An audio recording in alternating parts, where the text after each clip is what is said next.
Hello friends, तो आज के इस वीडियो में हम सेल ट्रांसपोर्टेशन के पैसिव ट्रांसपोर्ट के सारे एग्जांपल्स को देखेंगे।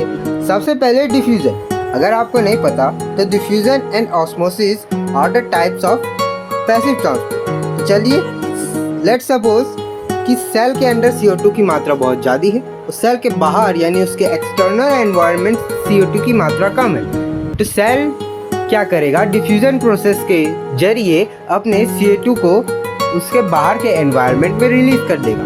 कुछ ऐसा ही होता है हमारे बॉडी में कि सेल जो है अपने अंदर के CO2 को ब्लड में रिलीज कर देते हैं। अब ऑस्मोसिस के बारे में जानते हैं। ऑस्मोसिस सिर्फ लिक्विड सब्सटेंस यानी सॉल्वेंट के साथ होता है, पर डिफ्यूजन जो है गैस, लिक्विड और कभी कभार सॉलिड के साथ भी होता है। तो चलिए अब जानते हैं ऑस्मोसिस को।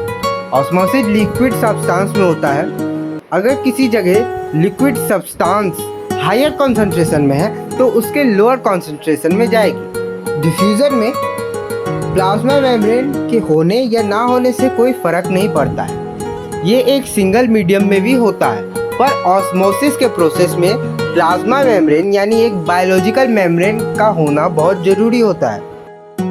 अब ऑस्मोसिस का एग्जाम्पल, मान लीजिए ये वो समय है जब पौधे पानी पीते हैं, तो पौधे के रूट के अंदर के जो सेल्स है उसमें H2O की मात्रा यानी वाटर की कॉन्सेंट्रेशन बहुत गिर जाएगी, जिससे बाहर के एक्सटर्नल एनवायरनमेंट में जो H2O की मात्रा हायर कॉन्सेंट्रेशन में है वो ऑस्मोसिस के जरिए लोअर कॉन्सेंट्रेशन रीजन यानी रूट सेल्स में आ सके।